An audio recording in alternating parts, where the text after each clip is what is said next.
विविध भारती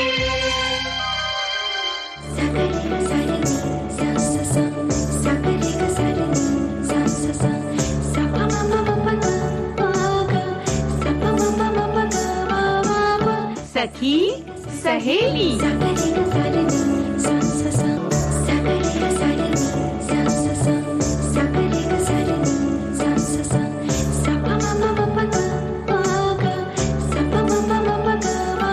सखी सहेली।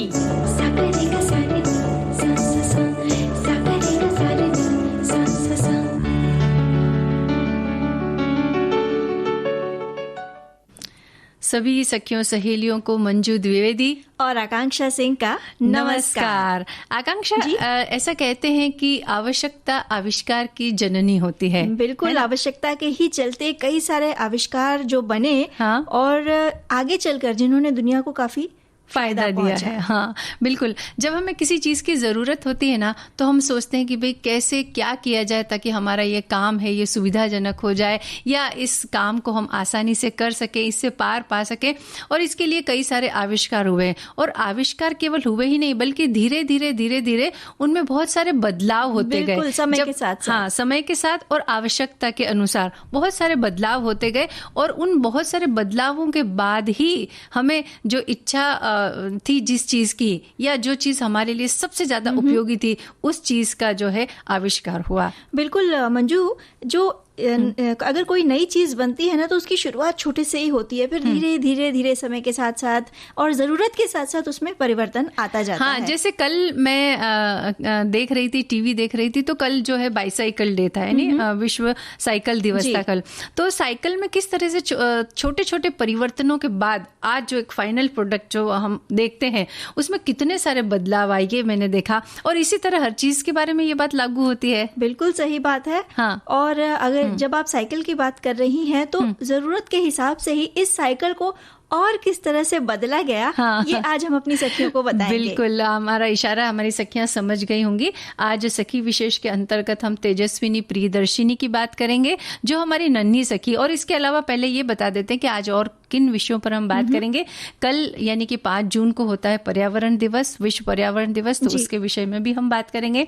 और चूंकि आज शुक्रवार है, तो खाने पीने का दिन भी होता है, व्यंजन विधियां भी हम बताएंगे अपनी सखियों को। और साथ ही साथ निखरना किसे पसंद नहीं है, हाँ, तो चेहरे पर बाहर से और अंदर से निखार किस तरह आए, कुछ उस बारे में बात करेंगे। बिल्कुल, तो ये सब बातें होंगी, लेकिन सबसे पहले हम अपनी नन्ही सखी की बात करते हैं। वैसे सखी विशेष के अंतर्गत हम अपनी ऐसी बहुत सारी सखियों के बारे में बात करते हैं जिन्होंने किसी क्षेत्र में एक विशेष मकाम हासिल किया हो, कोई विशेष योग्यता हो उनकी, या लेखन के क्षेत्र में हो या किसी आविष्कार के क्षेत्र में हो। लेकिन ये जो हमारी सखी है, ये केवल 14-15 वर्ष की है, और इसमें ही उन्होंने जो उनकी आवश्यकता थी कि एक वो स्कूल जाती थी, तो उन्हें स्कूल जाने के लिए बहुत साइकिल चलानी पड़ती थी, बहुत दूर था स्कूल, कई किलोमीटर दूर था, कई किलोमीटर दूर था, तो वहां जाना पड़ता था। उनके साथी भी थे बहुत सारे जो साइकिल से जाते थे, तो उन्हें थोड़ी परेशानी होती थी। तो उन्होंने सोचा कि किस तरह से इस काम को थोड़ा सा सुगम बनाया जाए। तो साइकिल में ही उन्होंने क्या परिवर्तन किए, उसके बारे में आज हम बात करेंगे। बात वही है कि आवश्यकता ही आविष्कार की जननी है मंजू जी। तो तेजस्विनी प्रियदर्शिनी ने जो साइकिल बनाई, ये जो ट्रेडिशनल साइकिल होती है जो पैडल से चलाते हैं, पैडल से नहीं बल्कि हवा के दबाव से चलती है। और ये जो हवा का दबाव है वो आता है साइकिल के पीछे बंधे 10 किलो के सिलेंडर से। और ये सिलेंडर इस साइकिल को लगभग 60 किलोमीटर तक बिना रुके चला सकता है। अरे वाह, क्या बात है। और तेजस्विनी ने ये साइकिल ऐसे समय में बनाई है जब सारा विश्व ग्लोबल वार्मिंग जैसी विशालकाय समस्या से लड़ रहा है, और ऐसे संसाधनों को बनाने की कोशिश कर रहा है जिससे कि जैव ईंधन के प्रयोग में कमी आए। और इसके लिए पूरा संसार जो है वो सोलर ऊर्जा और वायु ऊर्जा का ज्यादा से ज्यादा इस्तेमाल करने की कोशिश कर रहा है। यानी कि जो चलती हुई गाड़ियां जिनसे बहुत धुआं निकलता है, प्रदूषण होता है, और प्रदूषण इस वक्त हमारी सबसे बड़ी चिंता का विषय है। तो ये भी एक बात थी जिसकी वजह से तेजस्विनी के मन में ये विचार आया कि किस तरह से हम कोई ऐसा वाहन बनाए जो सुगमता से चल भी सके और प्रदूषण को भी वो बढ़ाए ना। जी, तो राउरकेला के सरस्वती शिशु विद्या मंदिर में 12वीं कक्षा में पढ़ने वाली तेजस्विनी को ये जो आइडिया है ये तब आया जब उन्होंने साइकिल रिपेयर की दुकान पर देखा कि एक मैकेनिक हवा के दबाव के इस्तेमाल से जो टायर उलझे थे उन्हें ठीक कर रहा था। अच्छा। तभी उन्हें ये आइडिया आया कि इस तरह का कोई प्रयोग किया जा सकता है। बिल्कुल, और आइडिया आते ही अपने पिता की मदद से तेजस्विनी ने प्रयोग शुरू किए और कई डिजाइनों पर काम करने के बाद आखिरकार इन दोनों ने एक ऐसे सिलेंडर को तैयार किया जिसमें पानी भरने की सुविधा थी, दबाव मापने के लिए एक मीटर लगा था और टोटी को चालू करने के लिए एक बटन, और साथ ही अगर दबाव ज्यादा हो जाए तो उसे कम करने के लिए वाल्व भी लगा हुआ था। तो काफी सोच विचार करके ये बनाया गया। अब ये जब काम कैसे करता है, जब बटन ऑन होता है तो सिलेंडर से हवा का दबाव जो निकलता है वो निकलकर पैडल के चक्के के पास एक एयर गन लगी होती है, वहां तक पहुंचता है और 6 ब्लेड वाले चक्के को चलाता है और इससे जो साइकिल है वो चलने लगती है। हाँ, और इसकी एक विशेषता और ये भी है कि तेजस्विनी की बनाई साइकिल से दिव्यांग भी आसानी से आ और जा सकते हैं और इस तकनीक का उपयोग गाड़ियों या कारों में भी किया जा सकता है। तो सोचिए ना मंजू जी की एक छोटी सी बात सिर्फ मतलब उनके लिए छोटी बात नहीं थी। वो इतने किलोमीटर रोज साइकिल चलाकर इतनी दूर स्कूल तक जाना, तभी उनके दिमाग में ये ख्याल आया कि किस तरह से अपनी तकलीफ को थोड़ा कम किया जा सके और अपने साथ साथ औरों को भी फायदा पहुंचाया जा सके। और ये जो छोटी बात है ना, कोई भी चीज जो होती है ना, शुरुआत इन छोटी छोटी बातों से और इन छोटे आविष्कारों से ही होती है। तो हमारी ये जो नन्ही सखी है ये आगे भी इसी तरह सफलता की ऊंचाइयों को छूती रहे। और विज्ञान के क्षेत्र में जब इनको रुचि है तो जाहिर सी बात है ये कुछ न कुछ और बड़ा करेंगी ही। तो इसके लिए हम इनको बहुत सारी शुभकामनाएं देते हैं, बहुत सारी बधाई देते हैं और ये सफलता की ओर अग्रसर रहे, यही हमारी इनके लिए शुभकामनाएं होंगी। आकांक्षा, कल यानी 5 जून का जो दिन होता है उसे हम विश्व पर्यावरण दिवस के रूप में मनाते हैं और पर्यावरण की चिंता करना इस समय कितना जरूरी है ये बताने की आवश्यकता तो नहीं है। बिल्कुल नहीं है। जब इस कोरोना काल के दौरान जो पर्यावरण का जो महत्व है वो हमें और अच्छे से समझ में आ गया कि जब हम प्रकृति के साथ खिलवाड़ करते हैं तो कहीं ना कहीं उसका नतीजा हमें ही भुगतना पड़ता है। बिल्कुल सही कहा तुमने। और जैसे कि पेड़ पौधे, नदियाँ, पक्षी, ये सब हमारे लिए कितने उपयोगी हैं। इनकी उपयोगिता हर काल में जो है वो रेखांकित की गई है और बताया गया है, लेकिन इसके बावजूद भी हम इसके प्रति उतने उदार नहीं हैं या फिर यूं कह सकते हैं कि उतने चिंतित भी नहीं हैं। कभी नहीं सोचते हैं कि कोई एक पेड़ लगाया जाए या पानी के अंदर गंदगी ना डाली जाए या साफ सफाई रखी जाए। इस बात के प्रति हम बिल्कुल भी सचेत नहीं है और इसकी अभी आवश्यकता है और इसीलिए ये दिन हमें मनाने पड़ते हैं। तो कल यानी कि 5 जून विश्व पर्यावरण दिवस है और ये पर्यावरण की जो सुरक्षा है उसके लिए जागरूकता पैदा करना लोगों के बीच में और उन्हें सचेत करना, यही ये दिन मनाने के पीछे यही उद्देश्य है। और मंजू, जब हम पर्यावरण की बात करते हैं तो ये पर्यावरण में जो जितने भी संसाधन है हमें लगता है कि ये सब तो हमारे लिए ही है, नहीं, जबकि ऐसा नहीं है। ये जो पर्यावरण में जितने भी संसाधन उपस्थित हैं वो सिर्फ हमारे लिए ही नहीं है बल्कि हर उसके लिए है जिनका ये इस पर्यावरण में उतना ही योगदान है। जैसे पशु पक्षी हो गए, पेड़ पौधे हो गए, अगर हम पानी का उपयोग कर रहे हैं तो ये चीजें उनके लिए भी उतनी ही जरूरी है। और अगर इन सभी चीजों में एक तालमेल बैठा के हम चलेंगे तो ये जो पर्यावरण है ये बचा रहेगा और इसे बचाना हमारी जिम्मेदारी है। हाँ, लेकिन आकांक्षा, हम ये बात कभी नहीं सोचते कि पर्यावरण केवल मनुष्यों के लिए नहीं बल्कि हर जानवर, हर पशु, हर पक्षी के लिए है।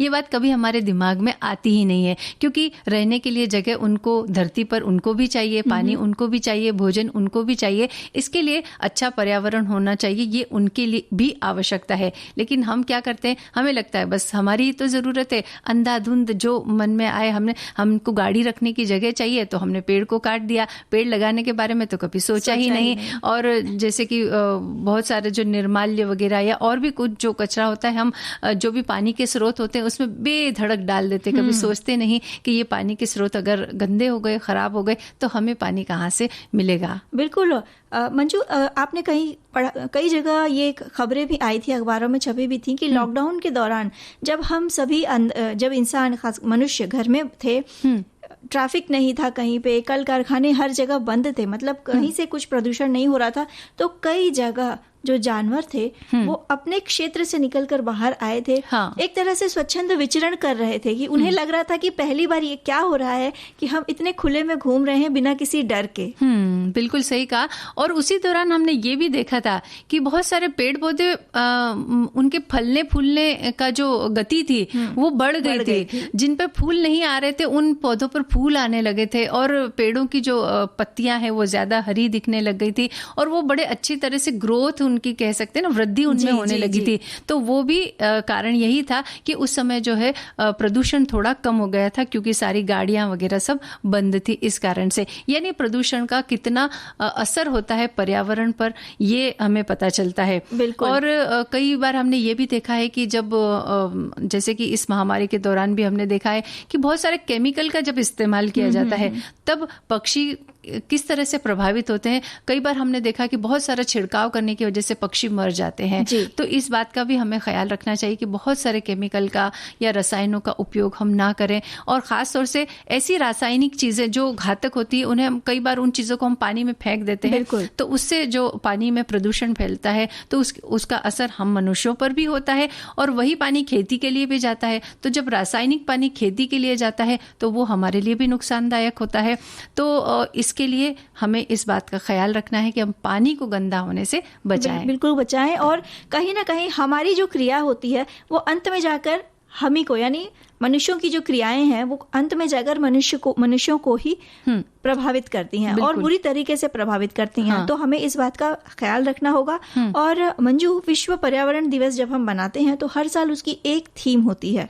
तो 2021 की जो थीम है वो है पारिस्थितिकी तंत्र बहाली, यानी कि इकोसिस्टम रिस्टोरेशन। हाँ, तो बिल्कुल इसलिए पर्यावरण की बहाली का हम सभी को संकल्प लेना चाहिए। बिल्कुल। और इस पर्यावरण को बचाए रखने की कोशिश करें। और सबसे बड़ी बात यह है कि पेड़ लगाएं। पेड़ हमें ऑक्सीजन देते हैं, अच्छी यानी कि शुद्ध ताजी हवा देते हैं, छाया देते हैं। अभी जैसे गर्मी का मौसम है, गर्मी में हम जब रास्ते पर चलते हैं थोड़ी दूर के बाद हम क्या देखते हैं कि पेड़ की कोई एक ठंडी छाया मिल जाए हमें तो थोड़ी देर के लिए हम रुक जाए। या फिर चलते वक्त अगर रास्ते पे छाया होती है तो वो रास्ता भी हमें पसंद आता है और हम बोलते कि अरे इस रास्ते पर हमें थोड़ी ठंडक लग रही है और छाया भी है तो चलना भी थोड़ा आसान हो जाता है। और जब पेड़ पौधे ज्यादा होते हैं तो वर्षा भी ज्यादा होती है तो हमें पानी की कमी भी महसूस नहीं होती है। और आपने छाया की बात की तो ये तो उन रास्तों की बात हुई जो खुले हैं। अब जरा शहरों की तरफ रुख करते हैं। यहाँ शहरों में सड़कों पर अक्सर एक दृश्य दिखता है भरी दोपहरिया में, जब किसी को गाड़ी पार्क करनी होती है तो वो व्यक्ति छायादार जगह ही खोजने की कोशिश करता है। हाँ। जो बड़ी मुश्किल से मिलती है। तो अगली बार जब आप ऐसा सोचें कि एक छायादार जगह चाहिए, हमें अपनी गाड़ी पार्क करनी है या हमें खड़े होना है सड़क के किनारे, तो ये जरूर सोचें कि हाँ अब हम जाके एक पेड़ जरूर लगाएंगे जो भले हमें ना छाया दे, किसी और को तो छाया देगा। बिल्कुल। लेकिन इतना लोग सोचते नहीं है। अपने बारे में तो ज्यादा सोचते हैं लेकिन दूसरों के बारे में वो कभी सोचते नहीं है। जैसा तुमने कहा कि वो गाड़ी पार्क करने के लिए छाया ढूंढते हैं, लेकिन घर के बाहर अगर एक पेड़ लगा हुआ है तो गाड़ी पार्क करने के लिए जगह कम पड़ती है। इसी वजह से कई बार वो पेड़ को कटवा भी देते हैं। तो इसलिए इन बातों का हमें ख्याल रखना है कि जहां भी जब भी जगह मिले आपको तो आप एक पेड़ कम से कम प्रत्येक वर्ष हम एक पेड़ तो जरूर लगा सकते हैं। कहीं खुली जगह है, कोई गार्डन है आपके आसपास, कहीं मैदान है आपके आसपास, तो वहां जाकर के कम से कम एक पेड़ आप लगाइए जिधर भी जगह मिले। और वो पेड़ जब बड़े होंगे तो आपको और पूरी सोसाइटी को, पूरे समाज को, सबको वो छाया देंगे, हवा देंगे। इस बात में कोई शक है ही नहीं। बिल्कुल नहीं है। और जब वसुंधरा हरी भरी बनेगी तो सबको अच्छा लगेगा। बिल्कुल। आकांक्षा, अगर हर व्यक्ति ये बात सोचे कि धरती मेरी माता है और पिता आसमान, अगर ये भाव अगर हमारे मन में रहेंगे तो हम इस धरती को कभी भी नुकसान पहुंचाने के बारे में सोच ही नहीं सकते, है ना। तो इसके लिए भाव सभी के मन में होना जरूरी है कि ये जो प्रकृति है, ये जो धरती है, ये हमारी माता के समान है। इसकी रक्षा करना हमारा धर्म है, हमारा परम कर्तव्य है ना।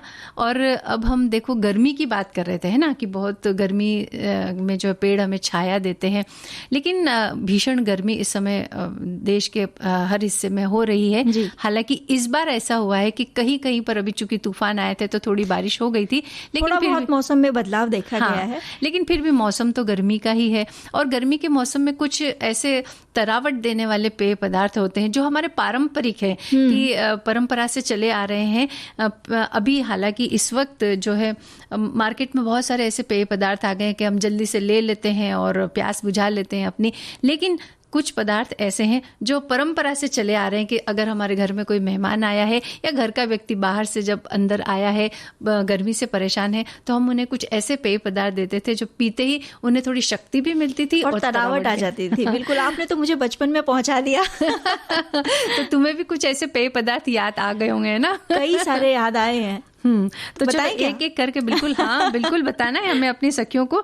तो आज सबसे पहले हम एक जीरा मिश्री पेय पदार्थ जो है उसकी बात करते हैं। ये परंपरागत है और बड़ा ही पौष्टिक होता है।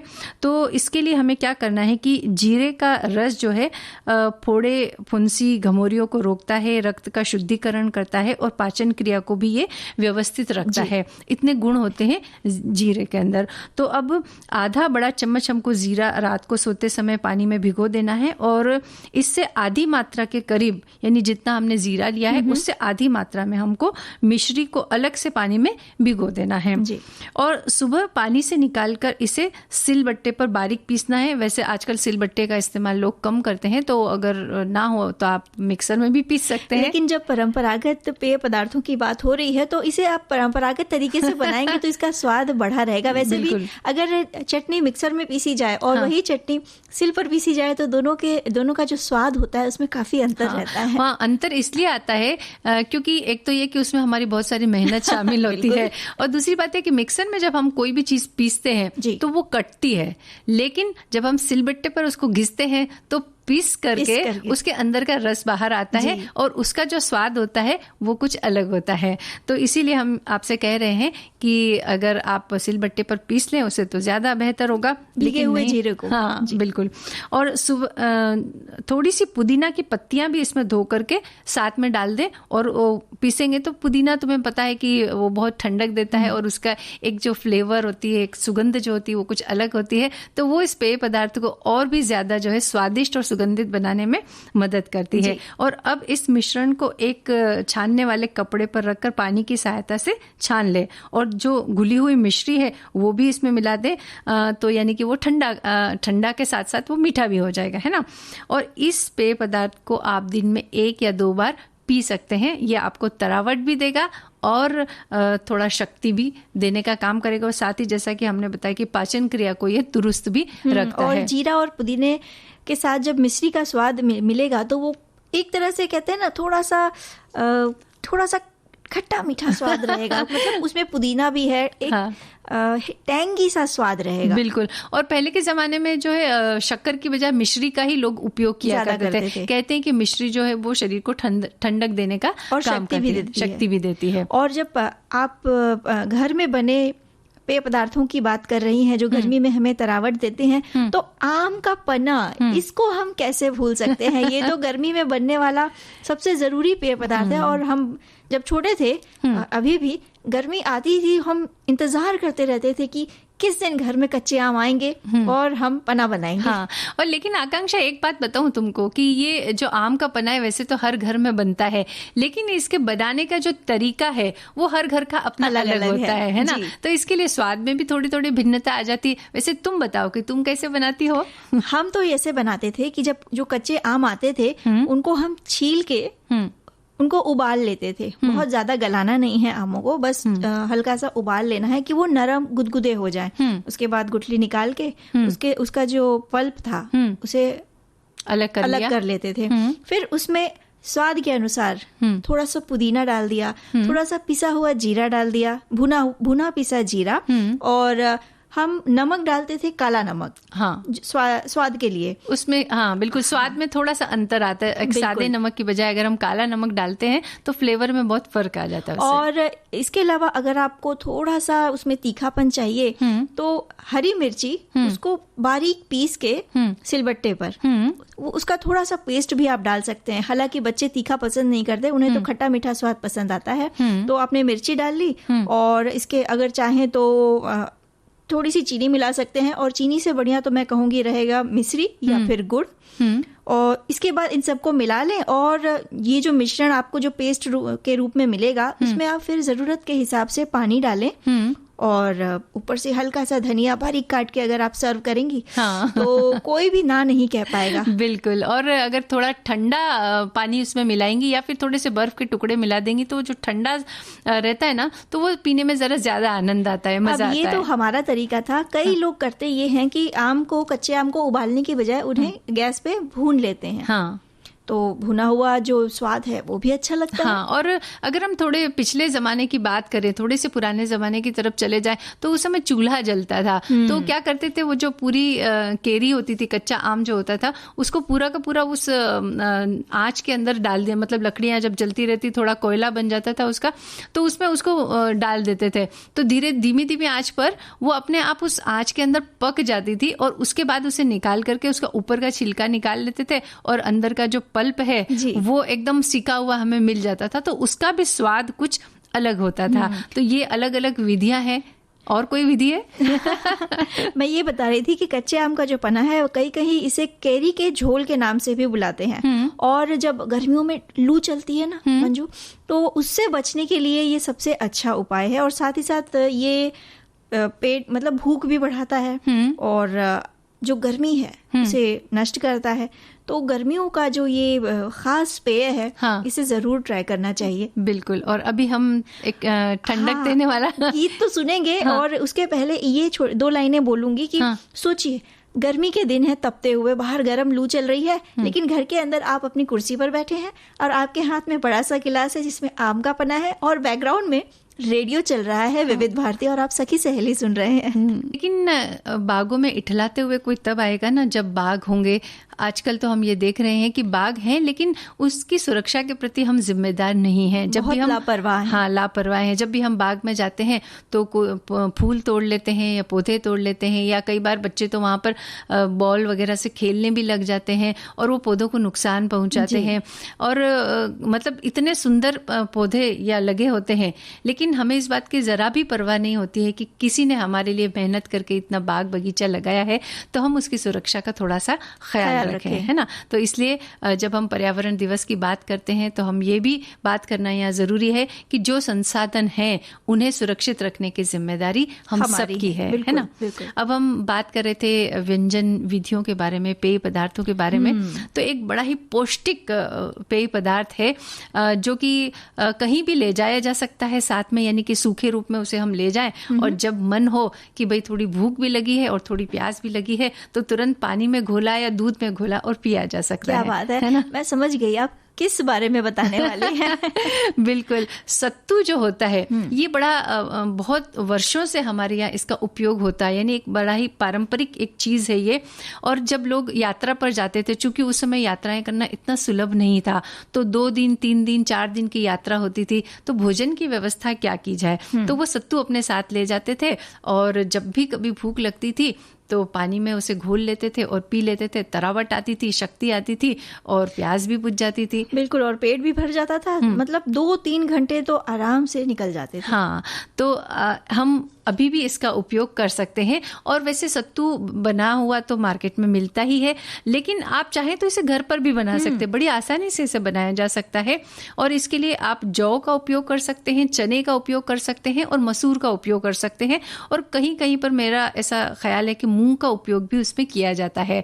तो इसके लिए करना क्या है हमें कि बहुत धीमी धीमी आंच पर ये जो पूरे जो ग्रेन्स होते हैं, यानी दाने होते हैं इन चीज़ों के, उनको हमें हल्की हल्की आंच पर इसे भून लेना है, और जब अच्छी तरह से ये सिक जाए तो इसे आप पीस लीजिए, तो ये खाने के लिए बिल्कुल तैयार हो जाते हैं। और जो चने का सत्तू तो बाजार में जो भुने हुए चने आते हैं ना, उसको पीस कर भी बनाया जाता है, तो इस तरह से हम इसका उपयोग कर सकते हैं। और अब क्या करना है इसे, कि जैसा हमने बताया कि जो पीसने के बाद इसे अच्छी तरह से बारीक छान ले और उसके बाद इसको मिश्री इसके अंदर मिला ले, तो ये मीठा भी हो जाएगा।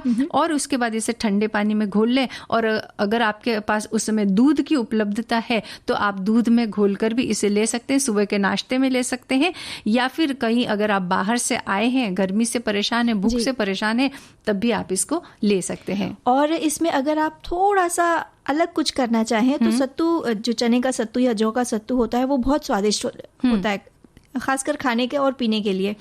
तो अगर आपको तरावट चाहिए, प्यास लगी है, तो सत्तू में उसको आपको गाढ़ा नहीं रखना है, उसे पानी मिलाकर उसे पतला पेय बना ले, और साथ साथ उसमें आप काला नमक डालिए, हल्का सा उसमें नींबू निचोड़िए, और अगर आपको खट्टा मीठा स्वाद चाहिए तो थोड़ी सी मिश्री आप मिला सकते हैं, जिससे थोड़ी शीतलता भी मिलेगी और तरावट आएगी।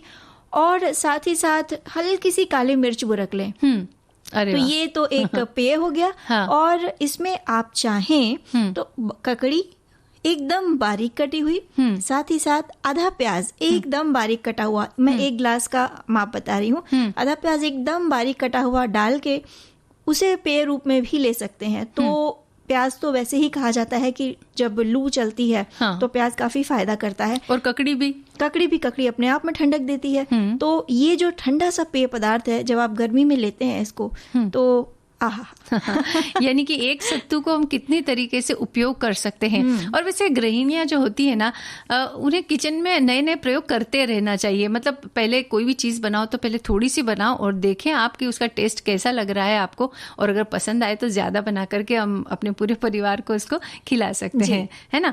एक और पेय पदार्थ है मगज ठंडाई, है ना, वो हम बताते हैं अपनी सखियों को। तो इसमें क्या करना है हमें, कि धनिया, जो आखा धनिया होता है वो, और खसखस के दाने, सौंफ, काली मिर्च, देसी गुलाब के फूल की थोड़ी सी पंखुड़ियां ले लें, अगर मिल जाए तो गुलकंद भी लिया जा सकता है। बिल्कुल। खरबूजा, तरबूजा और ककड़ी के बीज जो होते हैं वो बाजार में आसानी से हमें उपलब्ध होते, छीले हुए मिल जाते हैं। और छोटी इलायची लें, और इन सबको मिला करके पीस करके आप रख लें, और 4-5 घंटे पहले प्रति मेंबर के हिसाब से 1 छोटे चम्मच के हिसाब से उसे पानी में भिगो दें। और अधिक पौष्टिक बनाने के लिए चाहे तो भिगा करके जो किसी हुई बादाम होती है वो भी हम इसमें मिला सकते हैं, और इसे ठंडे पानी या दूध की सहायता से इसके अंदर मिला करके फिर छान लें। और चीनी या मिश्री मिलाकर भी इसका उपयोग कर सकते हैं। अगर आप ज़्यादा मीठा चाहें तो ज़्यादा मिलाएं, ना तो कई लोगों को जैसे डायबिटीज़ होती है तो वो कम डालना पसंद करते हैं, या नहीं भी तो बिना उसके भी हम पी सकते हैं। और इस तरह से इस ठंडाई का हम उपयोग कर सकते हैं। तो गर्मी की तड़प और प्यास बुझाने में इसका उपयोग और किया वैसे जा तो सकता इसके नाम में ही ठंडाई है। हाँ, यानी कि दिमाग को ठंडाई देगी, ये शरीर को ठंडाई देगी, और आपके पेट को भी ये ठंडा रखेगी, है ना। तो इस तरह से हम इन जो पारंपरिक हमारे थोड़े पेय पदार्थ हैं इनका उपयोग कर सकते हैं। जब चेहरे पर निखार होता है, सुंदरता होती है, तो ऐसी बातें कही जाती है कि भाई ये कौन है जिसके आने से तो इसके लिए हम सभी के चेहरे पर निखार लाने के लिए, या ऐसा हम कोशिश करें कि भाई सभी का चेहरा निखरा रहे, सुंदर है, तो इसके लिए हम ब्यूटी प्रोडक्ट्स का तो उपयोग करते ही हैं बहुत सारे, लेकिन अंदर से निखार लाने के लिए बहुत सारे हमें खान पान में भी बदलाव करना पड़ता है। और कौन नहीं चाहता मंजू कि उनका चेहरा दमकता रहे, चमकता रहे। हाँ। अगर कोई देखे तो कहते हैं ना, first impression is the last impression. हाँ, और पूरे व्यक्तित्व पर उसका असर पड़ता है ना, कि अगर आप दिखने में जरा ठीक ठाक हैं और उसके बाद आपकी बोली चाली भी अच्छी है, तो जो एक सामने वाले पर प्रभाव पड़ता है वो एक अलग ही प्रभाव होता है। बिल्कुल। और ये जो निखार है ये बाहर के साथ साथ अंदरूनी भी उतना ही जरूरी है। तो ये जो निखार लाना है, तो इसके लिए जरूरी नहीं कि आप दुनिया भर के तमाम जो केमिकल युक्त ब्यूटी प्रोडक्ट्स हैं उन्हीं को इस्तेमाल करें। आप थोड़ा सा अपने किचन में झांक कर देखिए, अपने घर में देखिए, आपको कई सारी चीजें ऐसे मिल जाएंगी रोजमर्रा की खाने पीने की चीज़ों की हम बात कर रहे हैं, जिससे ये जो आपका निखार है दिन दुगुना रात चौगुना बढ़ सकता है। बिल्कुल। और हमारे कुछ श्रोता ने भी इस बारे में लिखा है, तो वो हम पढ़ के सुनाते हैं कि एक श्रोता लिखते हैं कि जीवन में अगर निखार लाना है तो भीतर के कई गुणों को विकसित करना जरूरी है। अपने आप को सदैव प्रसन्न रखें, सकारात्मकता को अपनाएं, दूसरों के प्रति प्रेम भाव रखें और प्रदर्शित भी करें। स्वयं की खामियां या गलतियां को हर एक पल देखकर सुधारने का प्रयास करें और सबसे जरूरी बात, जीवन को बेहद सरल और सहज बनाए रखने पर विशेष ध्यान देना हमें निखार देता है। कितनी अच्छी बात लिखी है इन्होंने। और इन्होंने जो लिखा है, अगर हम इसका पालन करेंगे तो हमारा जो मन है वो निखर जाएगा। और हमारे एक श्रोता ने ये भी लिखा है कि जो हमने पहला गाना सुनवाया था ना पूजा के फूल फिल्म का, मेरी आंखों से कोई नींद लिए जाता है, तो हमारे एक श्रोता ये लिखते हैं कि ये खूबसूरत गाना सुनते हुए मैं नींद से जाग करके प्रोग्राम से जुड़ गया। तो भाई इन्हें धन्यवाद देते हैं। और एक श्रोता हमारे ये भी लिखते हैं कि हम बच्चों को कहते हैं कि हमेशा सच बोलो, लेकिन क्या हम सच सुनने के लिए तैयार हैं? बच्चे तो सच बोलेंगे, लेकिन उनका सच सुनकर हमारी प्रतिक्रिया कैसी होगी? सच सुनने के लिए पहले हमें तैयार होना होगा। हालांकि ये हमारे विषय की बात आज नहीं है, लेकिन फिर भी हमारे श्रोता ने लिखा है तो उनके विचारों का हम सम्मान करते हैं। और इतने अच्छे विचारों के लिए हम उनको धन्यवाद देते हैं। और कितना सही लिखा है उन्होंने, क्योंकि बच्चे जो हैं वो अपने बड़ों का अनुसरण करते हैं। अगर वो देखेंगे कि बड़े ही अपनी हर बात को मनवाने के लिए कहीं ना कहीं झूठ का सहारा लेते हैं, तो बच्चों को लगेगा कि ये तो एक आम सी बात है, तो हम भी यही करेंगे। बिल्कुल। और एक श्रोता ने ये भी लिखा है कि नदियां न पिए अपना जल, वृक्ष न खाए कभी अपना फल। इस गीत की ये लाइन पर्यावरण को बचाने और बनाए रखने का संदेश देती है। प्रकृति ने खुद के लिए नहीं पर हमारे लिए जो भी दिया है वो हम सभी इंसान और पशु पक्षियों के लिए एक आशीर्वाद या उपकार है। इसे कायम बनाए रखना हम सभी की साझी जिम्मेदारी है। बिल्कुल सही। तो इन सब जो है श्रोता जो हमारी बातें लिख करके भेज रहे हैं, इनको हम बहुत धन्यवाद देते हैं। और अब हम बात करते हैं निखार की। निखार यानी अंदर से निखार, कि बाहर के निखार के लिए जैसा कि तुमने कहा कि हम बहुत सारी चीज़ें लगाते हैं ये वो, लेकिन कुछ चीज़ें ऐसी है जिन्हें खाने से हमें अंदर से निखार मिलता है। और उसमें जो सबसे अहम चीज़ है जो इन दिनों बहुत बहुतायत में उपयोग है में लाई जा रही है, मिल रही है, वो है आम। आम में भी कई ऐसे गुण हैं जो हमें अंदर से निखार लाने में मदद करते हैं। और आम का जो स्वाद होता है वो तो बेमिसाल है। इसमें बीटा कैरोटीन नाम का जो एक तत्व है वो पाया जाता है, जो खाने के बाद विटामिन ए में बदल जाता है। तो विशेषज्ञों के अनुसार स्वस्थ और दुरुस्त त्वचा के लिए विटामिन ए बहुत अहम भूमिका निभाता है। साथ ही ये धूप से होने वाली जलन में भी मददगार साबित होता है। इसलिए इस सीजन में जब आम मिल रहा है तो आप उसे खाइए, लेकिन थोड़ी सी सावधानियां हमें रखना जरूरी है। कि जैसे बाजार में जो आम मिलता है बहुत देर तक जैसे कि धूप में पड़ा रहता है, तो उसे घर लाने के बाद पहले तो आप अच्छी तरह से धो लीजिए और कम से कम 1 घंटा पहले उसे पानी में भिगा करके रख दीजिए, ठंडा होने दीजिए। और उसके बाद उसे छील करके, या तो आप आम ऐसे ही खाना चाहें तो, और अगर उसका रस बनाना चाहें तो आप उसे छील करके उसका उपयोग कर सकते हैं। लेकिन इस बात का खास ख्याल रखें कि एक तो आम पूरा पका हुआ हो, और गर्मी से लाने के बाद उसे 1 से 2 घंटा पानी में जरूर भिगोएं। बिल्कुल। और वैसे भी मंजू, जो मौसमी चीजें होती हैं, मौसमी फल हो गए, मौसमी सब्जियां हो गई, वो जब हम सेवन करते हैं तो वो हमें फायदा ही पहुंचाती हैं। बिल्कुल। और इसके अलावा संतरे का जो जूस होता है, तो संतरे के जूस में विटामिन सी की भरपूर मात्रा मिलती है और इसमें मौजूद एंटीऑक्सीडेंट त्वचा को संक्रमण से लड़ने की क्षमता देंगे, और जो बढ़ती हुई उम्र है उसके असर को भी वो कम करने में सहायक होते हैं।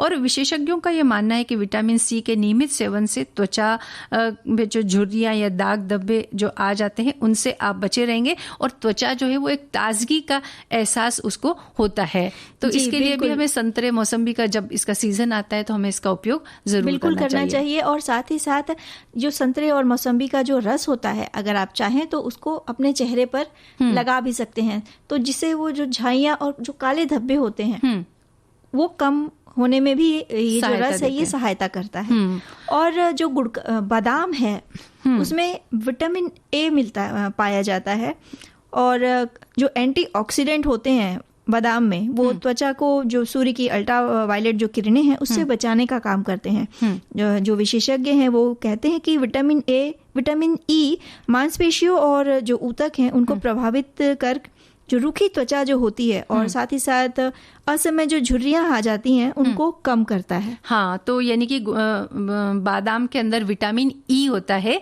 जो कि हमें फायदा पहुंचाता है। लेकिन इस साथ ही साथ इसके साथ जो एक सावधानी है वो भी हमें रखनी है कि चूंकि जैसा कि हम कहते हैं ये जो सूखे मेवे होते हैं ये बहुत थोड़ी मात्रा में हमें खाना चाहिए, क्योंकि जो पोषक तत्व है थोड़ी मात्रा खाने से ही हमें मिल जाते हैं। तो ऐसा नहीं कि अच्छा है इसके लिए आप बहुत सारी मुट्ठी भर खा लें, ऐसा नहीं करना है हमें, बल्कि दिन भर में 3 से 4 बादाम आपके लिए पर्याप्त होती है तो उतनी ही खाएं, क्योंकि अगर कोई भी चीज आप जरूरत से ज्यादा खाएंगे तो उसके नुकसान भी हो सकते हैं। जैसे कि इसमें बहुत सारा ऑयल होता है तो वो आपको नुकसान पहुंचाता है, पाचन क्षमता पचने में भारी भी होता है। तो इसके लिए हर चीज के साथ ये बात लागू हमेशा होती है कि जितनी आवश्यकता हो उतनी ही चीज का आप सेवन करें। और इसके अलावा और एक चीज है अलसी, जो इन दिनों बहुत इसके बारे में लोग आजमा रहे हैं, हाँ जागरूक हो गए हैं, बताया भी जा रहा है। तो ओमेगा फैटी एसिड युक्त जो अलसी होती है वो हमारे शरीर के लिए बहुत फायदेमंद होती है और इसमें ओमेगा जो 3 होता है वो त्वचा को दुरुस्त बनाने, उसको पोषण देने, त्वचा की मांसपेशियों का लचीलापन प्रदान करने में काम करता है। और आप सुबह से शाम तक में कम से कम 1 से 1.5 चम्मच अलसी आप ले सकते हैं। लेकिन इसके साथ में भी ध्यान ये रखना कि जब आप पूरी अलसी खाते हैं तो उसे भी पचने में थोड़ी वो भारी हो जाती है। इसके लिए उसको अगर थोड़ा दरदरा पीस लें, भून करके दरदरा पीस लें तो वो थोड़ी सी पचने में थोड़ी आपको हल्की हो जाएगी और तब आप उसका सेवन करेंगे तो उससे कोई नुकसान भी नहीं होगा। और वैसे भी अगर खाने के बाद भुनी हुई अलसी 1 या आधा चम्मच आप चबा लेते हैं तो वो पाचन क्रिया में भी सहायक होती है। बिल्कुल। तो मंजू जी बताइए, पंछी कौन सी बोली बोल रहे हैं? ये तो समझना थोड़ा मुश्किल है, लेकिन जो भी बोलते प्यार की बोली ही बोलते हैं वो तो। और ये बोल रहे हैं कि इस धरती को बचाओ, हाँ पर्यावरण की सुरक्षा करो ताकि हम चाहते रहें और आपको यूं ही अच्छी अच्छी हमारी बोली सुनने को मिले। और वैसे ये जो गाना है बंदिनी फिल्म का गाना है ये, और इसमें नूतन जी ने बड़ा ही खास विशेष उन्होंने अभिनय किया है। वैसे नूतन जी का अभिनय हमेशा ही अच्छा सराहनीय रहा है और उनके अभिनय के बारे में तो कहा ही जाता है कि भाई वो तो आंखों से भी अभिनय करती थी और उनके हाथ की उंगलियां तक अभिनय करती थी। और आज जो है उनकी जन्म जयंती है तो हम इस गीत के माध्यम से उन्हें भी याद करते हैं। वो भी हमारी सखी है तो, और उनका जो अभिनय के क्षेत्र में उनका जो योगदान है उसे हम भूल ही नहीं सकते। उन्होंने इतनी अच्छी अच्छी फिल्में जो हमें दी है वो हमने देखी है और उनके अभिनय के जौहर जो है वो आज भी हमारे दिलों में कायम है। बिल्कुल, एकदम सरल और मोहक लगते थे। हाँ बिल्कुल, सादगी जो थी उनकी वो बड़ी मनमोहक थी, है ना। लेकिन इतनी सादगी के बावजूद भी अभिनय इतना सशक्त था कि उसकी छाप हमारे दिलों पर अभी भी छाई हुई है। बिल्कुल। तो सादगी के साथ साथ अगर चेहरे पर निखार रहे तो सोने पे सुहागा वाली बात हो जाती है। बिल्कुल। और क्या क्या चीजें हैं। अब टमाटर की हम बात करते हैं तो टमाटर जो होता है वो लाइकोपिन का अच्छा स्रोत है और इसमें मौजूद एंटीऑक्सीडेंट अल्ट्रावायलेट किरणों से हमें बचाते हैं। और एक शोध में ये पाया गया कि जो व्यक्ति एक दिन में लगभग 1-2 टमाटर लगभग खा लेता है या फिर 2-3 टमाटर का पेस्ट का अगर वो सेवन कर लेता है तो उसे धूप के असर से बचने में काफी सहायता मिलती है। तो इसके लिए हम अपने अंदर से अगर निखार लाना चाहते हैं तो टमाटर का उपयोग भी हम कर सकते हैं। और जो दही है उसे तो सदाबहार कहा जाता है। दही तो कई तरह से अपने खाने में हम इस्तेमाल करते हैं। अगर आपको पूरा खाना नहीं खाना है तो दही के साथ आपने रोटी खा ली या दही के साथ आपने चावल खा लिए तो दही की छाछ भी बना सकते हैं, दही में चावल मिला करके खा सकते हैं, है ना। और सलाद के अंदर भी दही मिला करके पिया जा सकता, खाया जा सकता है, या जब बच जाए वो थोड़ा सा तो उसे पिया भी जा सकता है। तो जब हम धूप से छिपते हैं ताकि जो हमारी जो नाजुक सी त्वचा है उसको सूर्य की अल्ट्रावायलेट जो किरणें हैं झुलसा ना पाए तो जो दही है वहाँ काम आता है। ये जब हम उसका सेवन भी कर सकते हैं या त्वचा पर लगा भी सकते हैं। हम जो कई सारे उपटन जो हम घर में बनाते हैं ना, तो उसमें हम दही का उपयोग भी करते हैं। तो इसीलिए करते हैं क्योंकि दही हमारी त्वचा को अच्छा बनाए रखने में मददगार होता है और साथ ही ये हड्डियों को मजबूत बनाने के लिए भी उपयोगी है। तो जब हड्डियां मजबूत होंगी, यानी कि अंदर से जब मजबूती मिलेगी, तो निखार भी अंदर से मिलेगा हमें। तो इसके लिए आप दही, छाछ का उपयोग करते रहिए और साथ ही साथ अपने किचन में झांक कर देखिए कि और क्या क्या चीजें हैं जो आपको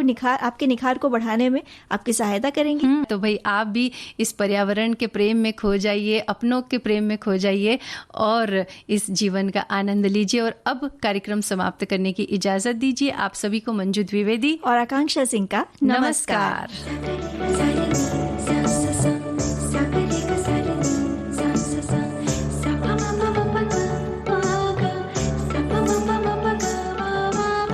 सखी सहेली।